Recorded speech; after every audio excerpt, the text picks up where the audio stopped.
Bike ಟ್ಯಾಕ್ಸಿಗೇನೋ high court green signal ಕೊಡ್ತು, ಎಲ್ಲರಿಗೂ ಖುಷಿಯಾದ ವಿಚಾರ ನಮ್ಮ ರೈಡರ್ಸ್ಗೆ. ಆದರೆ ನಮ್ಮ ಕರ್ನಾಟಕ ಸರ್ಕಾರ ಗ್ರೀನ್ ಸಿಗ್ನಲ್ ಕೊಡುತ್ತಾ ಅನ್ನೋದನ್ನ ನಾವು ನೋಡಬೇಕಾಗುತ್ತೆ. ಹಾಯ್ ಫ್ರೆಂಡ್ಸ್, ಎಲ್ಲರಿಗೂ ನಮಸ್ಕಾರ. ನಾನು ನಿಮ್ಮ ಪ್ರೀತಿಯ ರಘು. ಮತ್ತೊಂದು ವಿಡಿಯೋಗೆ ಸ್ವಾಗತ.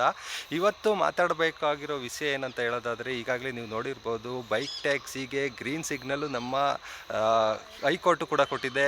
ತುಂಬ 5-6 ವರ್ಷಗಳಿಂದ ನಡೀತಾ ಬಂದ ಕೇಸ್ಗೆ ಇವಾಗ ಒಂದು ಅಂತ್ಯ ಸಿಕ್ಕಿದೆ ಅಂತ ಹೇಳ್ಬೋದು.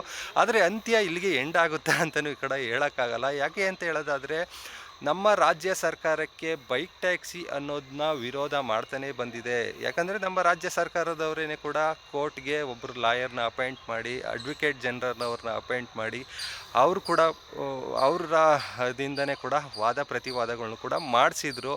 ನೋಡಿರ್ಬೋದು, ಇಷ್ಟು ದಿನಗಳಲ್ಲಿ ಎಷ್ಟು ದಿನದಿಂದ ನೀವು ನೋಡ್ತಾ ಇರ್ಬೋದು, 7-8 ತಿಂಗಳಿಂದ ಇವಾಗ ಸೆಕೆಂಡ್ ಬೆಂಚಿಗೆ ಬಂತವಿಂದ ನೋಡಿರ್ಬೋದು, ವಾದ ಪ್ರತಿವಾದಗಳು ಏನೇನು ನಡೆದಿದ್ದಾವೆ ಅನ್ನೋದು ಕೂಡ ನೀವು ನನ್ನ ವಿಡಿಯೋಗಳಲ್ಲೂ ಕೂಡ ನೋಡಿರ್ಬೋದು.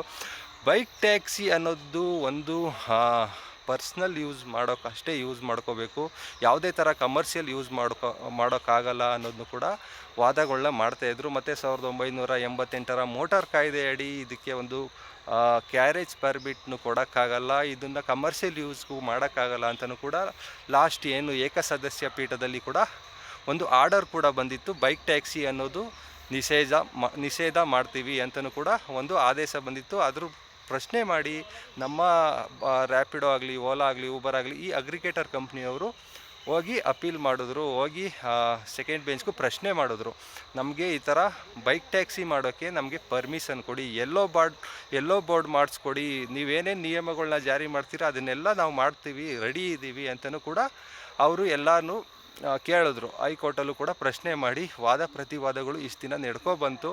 ಅದಕ್ಕೆ ಪ್ರತಿಫಲವಾಗಿ ಈಗ ಹೈಕೋರ್ಟಲ್ಲಿ ಒಂದು ಗ್ರೀನ್ ಸಿಗ್ನಲ್ ಕೂಡ ಕೊಟ್ಟಿದೆ. ಅಂದರೆ ನೀವು ಯಾವುದೇ ಥರ ಬೈಕ್ ಟ್ಯಾಕ್ಸಿ ಅನ್ನೋದನ್ನ ಬ್ಯಾನ್ ಮಾಡೋಕ್ಕಾಗಲ್ಲ. ಅಂದರೆ ನೀವು ಏನು ನಿಷೇಧಾಜ್ಞೆ ತಂದಿದ್ರಿ ಬೈಕ್ ಟ್ಯಾಕ್ಸಿ ಅನ್ನೋದನ್ನ, ಅದನ್ನು ಮಾಡೋಕ್ಕಾಗಲ್ಲ ಕರ್ನಾಟಕ ಸರ್ಕಾರ ಅಂತಲೂ ಕೂಡ ಹೇಳಿದ್ದಾರೆ. ಯಾಕಂದರೆ ಈಗಾಗಲೇ ನೀವು ನೋಡಿರ್ಬೋದು, ದೇಶದ ಹಲವಾರು ಕಡೆ ಇದೇ ಥರ ಕೇಸ್ಗಳು ನಡೀತಾನೆ ಇದೆ. ಬೈಕ್ ಟ್ಯಾಕ್ಸಿಗೆ ಬೇಕು ಬೇಡ ಅನ್ನೋದು ಕೂಡ ನಡೀತಾ ಇದೆ.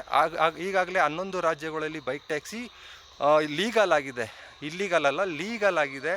ಮತ್ತು ಅಲ್ಲೂ ಕೂಡ ಗ್ರೀನ್ ಬೋರ್ಡಲ್ಲಿ ಮಾಡೋದಾಗಲಿ, ಯೆಲ್ಲೋ ಬೋರ್ಡ್ ಮಾಡೋದಾಗಲಿ ಎಲ್ಲನೂ ಕೂಡ ಮಾಡ್ಕೊಂಡು ಹೋಗ್ತಾ ಇದ್ದಾರೆ. ಅಲ್ಲೂ ಕೋರ್ಟ್ ಆರ್ಡ್ರ್ ಮುಖಾಂತರನೇ ಕೂಡ ಬೈಕ್ ಟ್ಯಾಕ್ಸಿಗೆ ಪರ್ಮಿಷನ್ ತೊಗೊಂಡು ಮಾಡ್ತಾ ಇದ್ದಾರೆ. ಅದೇ ಪ್ರಕಾರವಾಗಿ ನಮ್ಮ ಕೋರ್ಟಲ್ಲೂ ಕೂಡ ಬೇರೆ ರಾಜ್ಯದಲ್ಲಿ ಏನು ವಾದ ಪ್ರತಿವಾದಗಳು ನಡೆದಿದೆ ಅದನ್ನು ಕೂಡ ನೋಡ್ತಾರೆ. ಇಲ್ಲಿದೇನು ನೋಡೋಕ್ಕೆ ಹೋಗಲ್ಲ. ಎಲ್ಲ ಆಲ್ ಓವರ್ ಇಂಡಿಯಾದಲ್ಲಿ ಯಾವ್ಯಾವ ಥರ ವಾದ ಪ್ರತಿವಾದಗಳು ನಡೆದಿದೆ ಅಲ್ಲಿ ಕೊಟ್ಟಿರೋದು ಬೈಕ್ ಟ್ಯಾಕ್ಸಿಗೆ ಪರ್ಮಿಷನ್ ಕೊಟ್ಟಿದ್ದಾರೆ. ಆದರೆ ಈ ನಮ್ಮ ಕರ್ನಾಟಕ ರಾಜ್ಯದಲ್ಲಿ ಯಾಕೆ ಪರ್ಮಿಷನ್ ಕೊಡೋಕ್ಕಾಗಲ್ಲ ಅಂತಲೂ ಕೂಡ ನೋಡಿ ಪರ್ಮಿಷನ್ ಕೊಟ್ಟಿದ್ದಾರೆ. ಮತ್ತು ಇದರಲ್ಲಿ 6 ಲಕ್ಷ ಜನ ಕೆಲಸ ಮಾಡ್ತಾಯಿದ್ದಾರೆ. ಈಗಾಗಲೇ ಹೇಳಿರ್ಬೋದು, ಕಂಪ್ನಿಯವರೇ ಕ್ಲೈಮ್ ಮಾಡಿರೋ ಪ್ರಕಾರ ನಾನು ಹೇಳ್ತಾ ಇರೋದು, 6 ಲಕ್ಷ ಜನ ಆಲ್ರೆಡಿ ಬೈಕ್ ಟ್ಯಾಕ್ಸಿ ಅನ್ನೋದನ್ನ ನಂಬ್ಕೊಂಡಿದ್ದಾರೆ, ಜೀವನ ಮಾಡ್ತಾ ಇದ್ದಾರೆ. ಅವರಿಗೆಲ್ಲ ತೊಂದರೆ ಆಗುತ್ತೆ ಅನ್ನೋದು ಕೂಡ ಮನಕ್ಕೆ ಬಂದಿದೆ ಅಂತ ಅನ್ಕೋಬೋದು.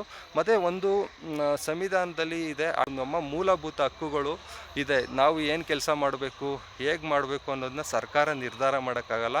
ಅದು ನ್ಯಾಯಯುತವಾದ ಕೆಲಸಗಳು ಬೇರೆ ಕೆಲಸಗಳೆಲ್ಲ ಹೇಳ್ತಾ ಇರೋದು, ಆ ಕೆಲಸಗಳನ್ನ ಸರ್ಕಾರ ನಿರ್ಧಾರ ಮಾಡೋಕ್ಕಾಗಲ್ಲ. ಮತ್ತು ಒಂದು ಸಾರಿಗೆನೂ ಕೂಡ ಯೂಸ್ ಮಾಡಬೇಕು ಅಂದರೆ ಅದನ್ನು ಜನಗಳು ಅವರ ಮೂಲಭೂತ ಹಕ್ಕುಗಳಲ್ಲೇ ಯೂಸ್ ಮಾಡ್ತಾರೆ. ನಾವು ಕಾರ್ನೇ ಯೂಸ್ ಮಾಡಬೇಕು, ಆಟೋನೇ ಯೂಸ್ ಮಾಡಬೇಕು, ಮತ್ತು ಬಸ್ನೇ ಯೂಸ್ ಮಾಡಬೇಕು, ಟ್ರೈನ್ನೇ ಯೂಸ್ ಮಾಡಬೇಕು, ಫ್ಲೈಟ್ನೇ ಯೂಸ್ ಮಾಡಬೇಕು ಅನ್ನೋ ಷರತ್ತುಗಳನ್ನ ಕರ್ನಾಟಕ ಸರ್ಕಾರ ಮಾಡುವಂಗಿಲ್ಲ. ಮತ್ತು ಇದು ಹೈಕೋರ್ಟು ಕೂಡ ಹೇಳಿದೆ ಕ್ಲಿಯರಾಗಿ, ಏನಂತ, ಕಡಿಮೆ ದರದಲ್ಲಿ ಸಾರ್ವಜನಿಕರಿಗೆ ಸೇವೆ ನೀಡ್ತಾ ಇದೆ ಅಂತಲೂ ಕೂಡ ಒಂದು ಪ್ರಶ್ನೆ ಮಾಡಿದ್ದೆ. ಮತ್ತು ಬೆಂಗಳೂರು ಅಂತ ಒಂದು ದಟ್ಟವಾದ ಒಂದು ಸಿಲಿಕಾನ್ ಸಿಟಿಯಲ್ಲಿ, ಅಂದರೆ ಒಂದು ಜನಸಂಖ್ಯೆ ಉಳ್ಳ ಒಂದು ಸಿಟಿಯಲ್ಲಿ ಈ ಬೈಕ್ ಟ್ಯಾಕ್ಸಿ ಅನ್ನೋದು ಕಡಿಮೆ ದರದಲ್ಲಿ ಗ್ರಾಹಕರಿಗೆ ಸರ್ವಿಸ್ ಕೊಡ್ತಾಯಿದೆ, ಮತ್ತು ಒಂದು ಫಾಸ್ಟಾಗಿ ಕೂಡ ಸರ್ವಿಸ್ ಕೊಡ್ತಾಯಿದೆ. ತುಂಬ ಜನ ನೀವು ಕಮೆಂಟ್ ಮಾಡ್ಬೋದು, ಇದರಿಂದ ಸೇಫ್ಟಿ ಇಲ್ಲ ಅಂತ.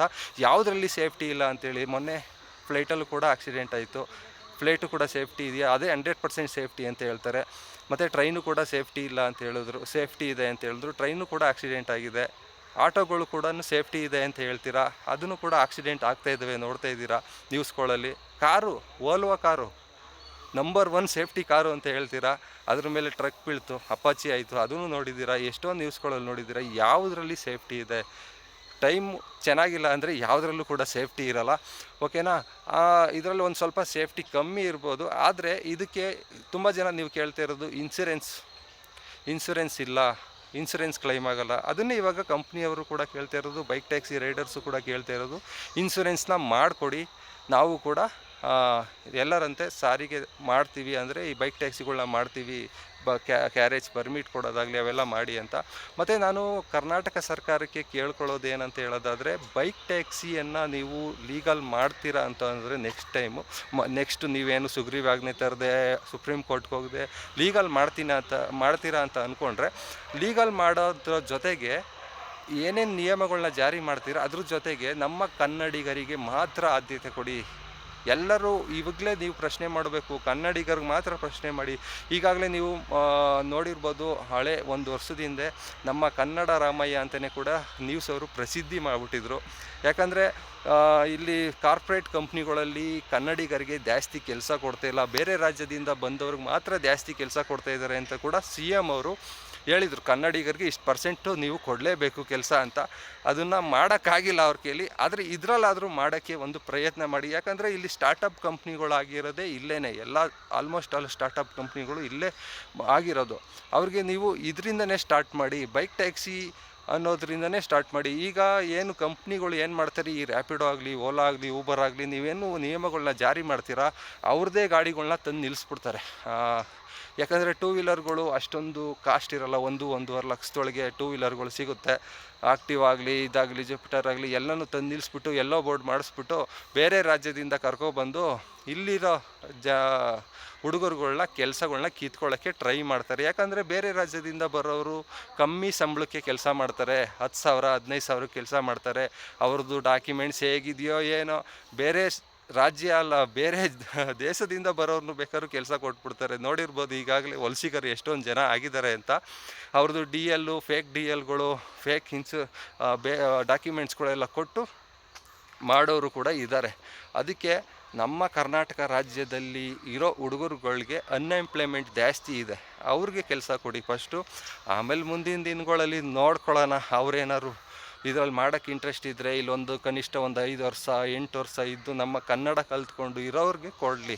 ಮತ್ತು ಬೈಕ್ ಟ್ಯಾಕ್ಸಿಗೆ ಈ ನಿಯಮಗಳನ್ನ ಅವ್ರೇನಾದ್ರು ಜಾರಿ ಮಾಡಿದ್ರೆ ಇದನ್ನು ಒಂದು ತಲೆಯಲ್ಲಿ ಇಕ್ಕೋಬೇಕಾಗುತ್ತೆ. ಮತ್ತು ನಾವು ಕೂಡ ಪ್ರಶ್ನೆ ಮಾಡಬೇಕಾಗುತ್ತೆ. ಯಾಕಂದರೆ ಈಗಾಗಲೇ ನೋಡಿರ್ಬೋದು ನೀವು, ಆಟೋದಲ್ಲಿ, ಕ್ಯಾಬಲ್ಲಿ ಎಲ್ಲದರಲ್ಲೂ ಕೂಡ ಅವರೇ ಬಂದು ತುಂಬ್ಕೊಬಿಟ್ಟಿದ್ದಾರೆ ಬೇರೆ ರಾಜ್ಯದವರು. ಯಾಕಂದರೆ ಊಬರ್ ಆಗಲಿ, ಓಲಾ ಆಗಲಿ, ಮತ್ತು ಈ ರ್ಯಾಪಿಡೋ ಆಗಲಿ ಎಲ್ಲರೂ ಕೂಡ ಅವ್ರದ್ದೇ ಓನ್ ಗಾಡಿಗಳನ್ನ ತರಿಸಿ ನಿಲ್ಲಿಸ್ಕೊಂಡು ಆಟೋದಲ್ಲಿ, ಕ್ಯಾಬ್ ಆಗಲಿ ಬಾಡಿಗೆ ಕೊಡ್ತಾಯಿದ್ದಾರೆ. ಅದು ಬೇರೆ ರಾಜ್ಯದವರು ಕೊಡ್ತಾಯಿದ್ದಾರೆ.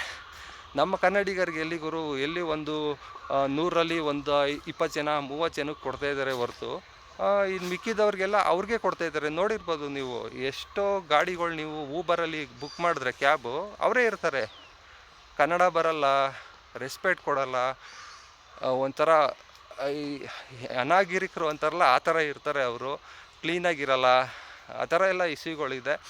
ನಾವು ಬೈಕ್ ಟ್ಯಾಕ್ಸಿಯಿಂದನೇ ಸ್ಟಾರ್ಟ್ ಮಾಡೋಣ. ಬೈಕ್ ಟ್ಯಾಕ್ಸಿ ಸಂಘಟನೆಯವ್ರು ಯಾರಿದ್ದಾರೆ, ನೀವು ಕೂಡ ಕಂಪ್ನಿಯವ್ರಿಗೆ ಪ್ರಶ್ನೆ ಮಾಡಬೇಕು. ಇವಾಗಲೂ ಕೂಡ ನೀವೇನಾದ್ರು ನಿಯಮಗಳನ್ನ ಜಾರಿ ಮಾಡಾದ್ಮೇಲೆ ನೀವು ಡಬಲ್ ಗೇಮ್ ಎಲ್ಲ ಆಡಬಾರ್ದು. ನಮ್ಮ ಬೈಕ್ ಟ್ಯಾಕ್ಸಿ ರೈಡರ್ಸು ಯಾರಿದ್ದಾರೆ ಕನ್ನಡಿಗರು, ಅವ್ರಿಗೆ ಕೂಡ ಕೊಡಿ. ಮತ್ತು ಬೇರೆ ರಾಜ್ಯದಲ್ಲಿ ಬಂದಿರೋ ಗಾಡಿಗಳನ್ನ ಓಡಿಸಿ, ಹಂಗೆ ಅವ್ರ ಪರ್ಸ್ನಲ್ ಯೂಸ್ಗಳು ಮಾಡ್ಕೊಳ್ಳಿ, ಬೈಕ್ ಟ್ಯಾಕ್ಸಿ ಮಾಡೋದಕ್ಕೆ ಬೇಡ. ಮತ್ತು ಎಲ್ಲೋ ಬೋರ್ಡ್ ಮಾಡಿಸೋದು ನಮ್ಮ ಕರ್ನಾಟಕ ರಾಜ್ಯದ ಬೈಕ್ಗಳಿಗೆ ಮಾತ್ರ. ಬೇರೆ ಸ್ಟೇಟಿಂದ ಬಂದು ಎಲ್ಲೋ ಬೋರ್ಡ್ಗಳಿಗೆ ಇಲ್ಲಿ ಪರ್ಮಿಟ್ ಕೊಡೋಲ್ಲ. ಅಕಸ್ಮಾತ್ ಮಾಡಿದ್ರೆ, ಇಲ್ಲಾಂದರೆ ಸುಗ್ರೀವಾಜ್ಞೆ ತಂದು ಇನ್ನೊಂದು 5-6 ವರ್ಷ ಸುಪ್ರೀಂ ಕೋರ್ಟಲ್ಲಿ ಏನಾದ್ರು ಕೇಸ್ ಎಳ್ಕೊಂಡು ಹೋದರೆ, ಬೈಕ್ ಟ್ಯಾಕ್ಸಿ ಇವಾಗ ಹೆಂಗೆ ನಡೀತಾ ಇದೆ ಹಂಗೆ ನಡ್ಕೊಂಡು ಹೋಗುತ್ತೆ, ಏನೂ ಪ್ರಾಬ್ಲಮ್ ಇಲ್ಲ, ನಡ್ಕೊಂಡು ಹೋಗುತ್ತೆ, ಯಾವುದೇ ಥರ ತಡೆ ನೀಡೋಕ್ಕಾಗಲ್ಲ. ಸುಪ್ರೀಂ ಕೋರ್ಟಲ್ಲೂ ಕೂಡ ನೋಡ್ತಾರೆ ಹೈಕೋರ್ಟಲ್ಲಿ ಯಾವ ಥರ ತೀರ್ಪು ಕೊಟ್ಟಿದ್ದಾರೆ ಅಂತ. ಮತ್ತು ಸೆಂಟ್ರಲ್ ಗೌರ್ಮೆಂಟು ಕೂಡ ಗ್ರೀನ್ ಸಿಗ್ನಲ್ ಕೊಟ್ಟಿತ್ತು ಬೈಕ್ ಟ್ಯಾಕ್ಸಿ ಮಾಡೋಕ್ಕೆ, ಅಂದರೆ ಎಲೆಕ್ಟ್ರಿಕ್ ಗಾಡಿಗಳಲ್ಲಿ ಮಾಡಿ ಅಂತ, ಎಲ್ಲೋ ಬೋರ್ಡ್ ಮಾಡಿಸ್ಕೊಂಡೇ ಮಾಡಿ ಅಂತ. ಅದನ್ನು ಕೂಡ ಕೆಲವೊಬ್ಬರು ಕಮೆಂಟ್ ಮಾಡ್ಬೋದು. ಇವಾಗ ಸೆಂಟ್ರಲ್ ಗೌರ್ಮೆಂಟು ಕೂಡ ಹೇಳಿದೆ, ವೈಟ್ ಬೋರ್ಡಲ್ಲಿ ಯಾವುದೇ ಥರ ಮಾಡುವಂಗಿಲ್ಲ, ಕಮರ್ಷಿಯಲ್ ಆ್ಯಕ್ಟಿವಿಟೀಸ್ಗಳನ್ನ ಅಂತ ಹೇಳಿದ್ದಾರೆ ಅಂತ. ಅದು ನಿಜ, ಮಾಡುವಂಗಿಲ್ಲ, ಯಾವುದ್ರಲ್ಲೂ ಕೂಡ ಮಾಡುವಂಗಿಲ್ಲ. ಆದರೆ ಎಲ್ಲೋ ಬೋರ್ಡ್ ಮಾಡಿಸಿ ಅಂತಲೇ ನಾವು ಕಂಪ್ನಿಯವರು ಕೂಡ ಕೇಳ್ತಾ ಇರೋದು, ಮತ್ತು ಬೈಕ್ ಟ್ಯಾಕ್ಸಿ ರೈಡರ್ಸು ಕೂಡ ಕೇಳ್ತಾ ಇರೋದು. ಇದಿಷ್ಟು ನಾನು ಹೇಳಬೇಕು ಅಂತ ಅನ್ನಿಸ್ತು, ಅದಕ್ಕೆ ಹೇಳಿದೆ. ಹೇಗನ್ನಿಸ್ತು ಈ ವಿಡಿಯೋ ಅನ್ನೋದನ್ನ ಕಮೆಂಟ್ ಮಾಡಿ. ಆದಷ್ಟು ನಿಮ್ಮ ಬೈಕ್ ಟ್ಯಾಕ್ಸಿ ರೈಡರ್ಸ್ಗೂ ಕೂಡ ವಿಡಿಯೋ ಶೇರ್ ಮಾಡಿ. ಮತ್ತು ಬೈಕ್ ಟ್ಯಾಕ್ಸಿ ಸಂಘಟನೆಯವರು ಯಾರು ನೋಡ್ತಾ ಇದ್ದರೆ ಇದನ್ನು ಮನದಲ್ಲಿ ಇಕ್ಕೊಳ್ಳಿ ಅಂತ ಕೇಳ್ತೀನಿ. ಯಾಕಂದರೆ ಬೈಕ್ ಟ್ಯಾಕ್ಸಿ ಅನ್ನೋ ಬಂದಿರೋವಂಥ ಖುಷಿಯಲ್ಲಿ ಇದನ್ನೆಲ್ಲ ಮರಿಬೇಡಿ ಅಂತ ವಿಡಿಯೋ ಮಾಡ್ತಾಯಿದ್ದೀನಿ. Thank you for watching friends. Have a nice day. Bye bye, take care. ನಾನು ನಿಮ್ಮ ಪ್ರೀತಿಯ